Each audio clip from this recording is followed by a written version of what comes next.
Good morning everyone. चलिए आज का न्यूज़पेपर देख लेते हैं। बेसिकली हेडलाइंस और एडिटोरियल देखेंगे हम। ठीक है। सबसे पहली जो न्यूज़ है वो है death penalty, SC moves fair hearing. अब देखिए, ये न्यूज़ पढ़ने से पहले आपको दो चीजें पता होनी चाहिए कि मिटिगेटिंग सर्कमस्टेंसेस क्या होते हैं और दूसरा रेयरेस्ट ऑफ रेयर केस क्या होता है। अब देखिए, ये जो आर्टिकल है, यहाँ से आपके प्रीलिम्स में क्वेश्चन आने के चांसेस कम है, लेकिन मेंस में क्वेश्चन क्या आ सकता है कि what is rarest of rare case doctrine, और जो आपका प्रेजेंट केस जो चल रहा है, कैपिटल पनिशमेंट को और ज्यादा फिल्टर करके कम से कम कैसे किया जाए उसके ऊपर। ठीक है, चलिए पहले आप हम ये डॉक्ट्राइन देख लेते हैं। ठीक है, सबसे पहले पढ़ते हैं मिटिगेटिंग सर्कमस्टेंसेस क्या होते हैं। Factors that lessens the severity और culpability of a criminal act, including but not limited to defendants age और एक्सट्रीम मेंटल और emotional disturbances at the time the crime was committed, mental retardation and lack of prior criminal records. Basically देखिए, यहाँ पर दो चीजों पर discussion होता है। जब भी आप किसी को सेंटेंस सुनाते हैं तो आप पहले क्राइम देखते हैं कि उसने क्राइम किया क्या है, उस क्राइम की सीवियरिटी क्या है। फिर आप देखते हैं कि क्रिमिनल कौन है, उसकी मेंटल सिचुएशन क्या है, सोशियो इकोनॉमिक स्टेटस क्या है। ठीक है। अब चलिए रेयरेस्ट ऑफ रेयर डॉक्ट्राइन के बारे में पढ़ लेते हैं। देखिए, जो रेयरेस्ट ऑफ रेयर डॉक्ट्राइन जो है वो आई है बचन Singh versus state of Punjab से। ठीक है, यहां पर पहली बार सुप्रीम कोर्ट ने यह टर्म यूज किया था। ठीक है, this framework propounded by Supreme Court of India is referred to as the doctrine of rarest of the rare. The sentencing framework wanted the judges to take into consideration two important aspects: aggravating factors, factors related to crime; mitigating factors, factors related to circumstances of the accused. अब देखिए, इसके बाद क्या हुआ कि ये doctrine प्रोपाउंड हो गई। इसके बाद एक आपको और एक केस पता होना चाहिए, माची Singh versus state of Punjab. इसमें क्या हुआ था, ये जो एग्रावेटिंग फैक्टर है, अभी जो हमने ऊपर पढ़ा कि क्राइम को कैसे डिसाइड करेंगे कि रेयरेस्ट ऑफ रेयर क्राइम है, उसके लिए उन्होंने पांच चीजें कही: manner of commission of murder, motive for the commission of murder, anti social और socially abhorrent nature of crime, personality of crime, nature of victim of murder.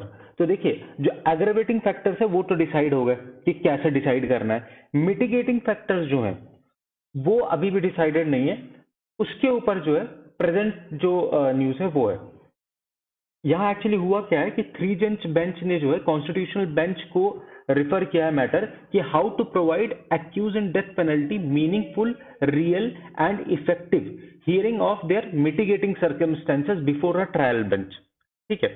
अब यहाँ पर एक और चीज उन्होंने कही है कि mitigating factors by an accused to avoid the extreme penalty of death was a valuable right। मतलब जो मिटिगेटिंग फैक्टर्स हैं उनको सामने लाना, प्रेजेंट करना, उसका एक वैल्यूएबल राइट है जिसको डेथ पेनल्टी मिल रही है। अब देखिए होता क्या है, एग्रेवेटिंग सर्कमस्टेंसेस क्या है, या कि इसने क्या क्राइम किया है, उसके लिए जो है पूरा जो आपका जब सुनवाई होती है वो पूरा पीरियड होता है to prove that he has done a heinous crime.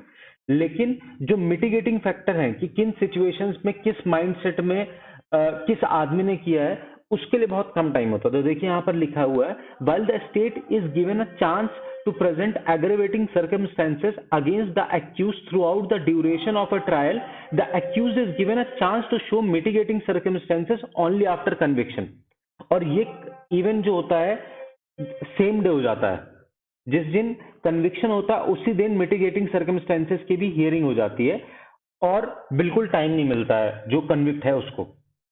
चलिए, इस ये न्यूज आगे भी है, हम दोबारा भी पढ़ेंगे इसके बारे में। चलिए आगे चलते हैं, थोड़ा से बढ़ा देते हैं।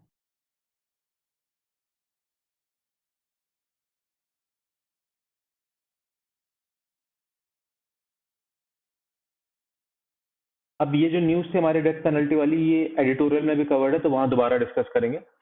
एक और है, जो इलेक्शन कमीशन ऑफ इंडिया है उसने डोनेशन को लेकर के कुछ रिफॉर्म जो है सजेस्ट किए हैं। उसका ये कहना है कि जो एनोनिमस डोनेशन है उसको कम करके 2000 कर दिया जाए।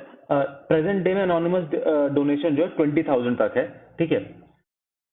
और जो कैश डोनेशन है वो मैक्सिमम 20% या मैक्स टू मैक्स 20 करोड़ कर दी जाए।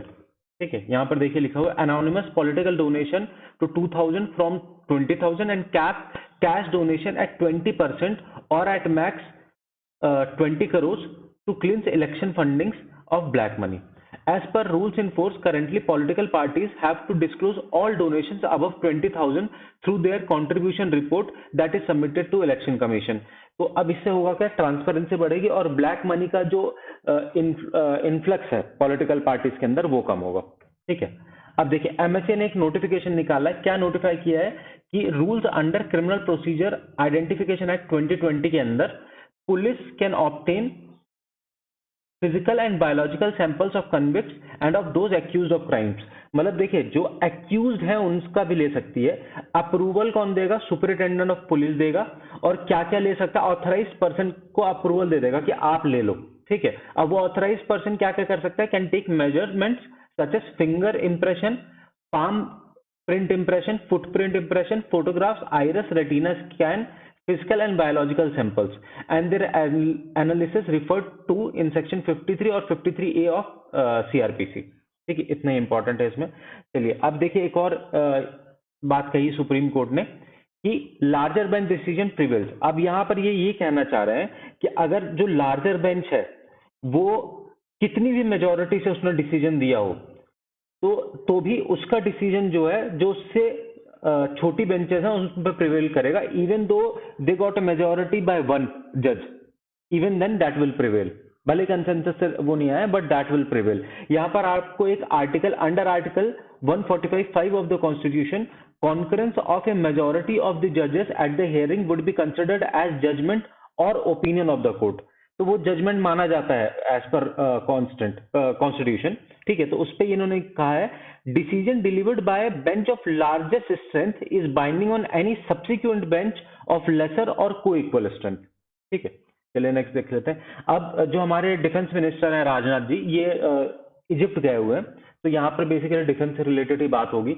तो उन्होंने क्या क्या बात की, military cooperation and focus on joint training, defence co production and maintenance of equipments. तो देखिए ये मेंस के पॉइंट्स हैं, मेंस में आप यूज कर सकते हैं। ठीक है, अब प्रेसिडेंट ने क्या किया, कहा है कि काउंटर टेररिज्म पे हमें साथ में काम करना चाहिए। अब इन्होंने एक और चीज की है, जो इजिप्ट है वो हमसे जो है लाइट कॉम्बैट एयरक्राफ्ट खरीदना चाह रहा है।